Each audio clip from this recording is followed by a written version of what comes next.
This is Alan Troyer, and this is an introduction to the community in Catforms Records. We are currently logged in as Greg Sanders. You see his name up here in the title bar. He's the school administrator of the Rocky Ridge School in Maple Falls, Washington. And this is the menu that a school administrator sees. We're going to take a look at our community. As a part of the Maple Falls community, when you see community information, that is what Greg sees. A photo of the community, and that can scroll sideways.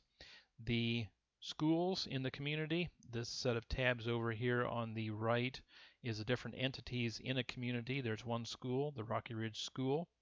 There are people in the community.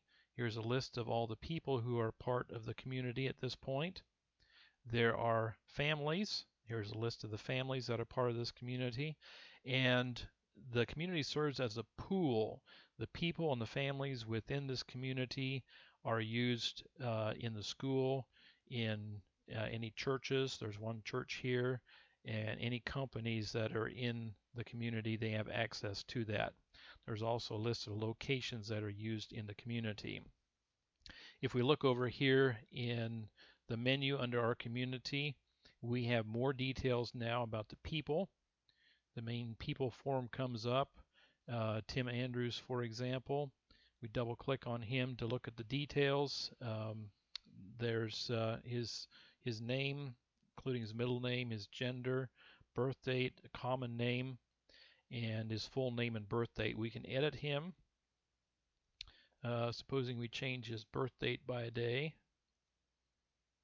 and save it, you notice that his full name and birth date automatically changes. We're just going to go back and change it back to what it was. And whenever you make changes, be sure to hit that save button. We've got contact information for Tim, an email, and a phone number. We've got an address for him. We can have multiple addresses there. We have more details about him. If he were a married lady, he might have a previous last name.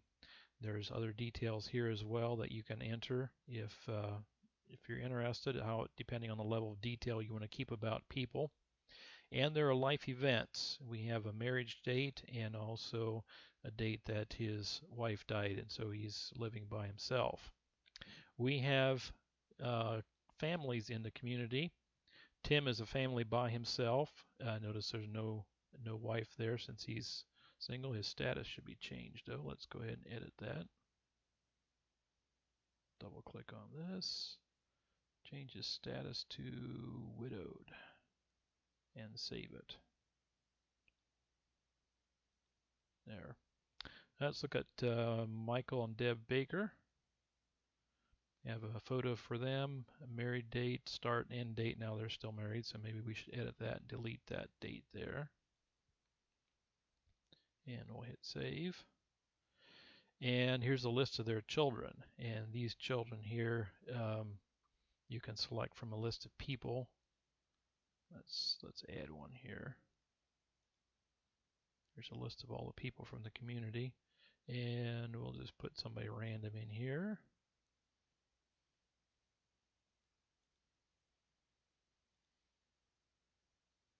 Oh, made a mistake there. We got her down already, so let's choose someone else. Make it Diane Davis. And save it. And we don't really want to save her as a child, so we will make sure this is highlighted, hit the delete button, hit OK, and save again. Contact information for the family, and also any addresses for them. Then we have schools. There's only one school in the Maple Falls community. That's the Rocky Ridge School. Here's some details about the school.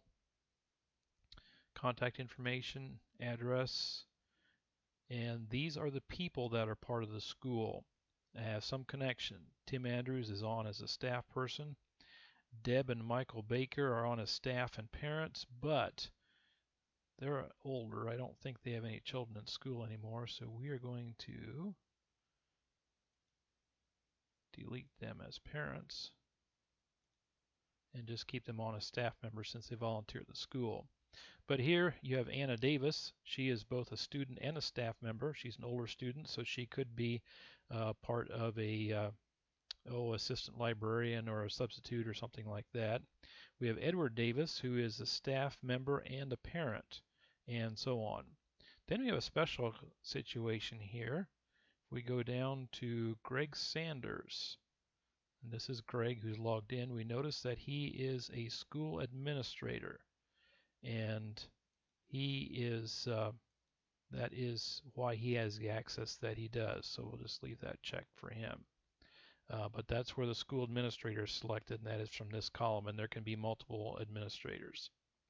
Then we have churches and companies. And for those, you have the same people who are groups of those as well.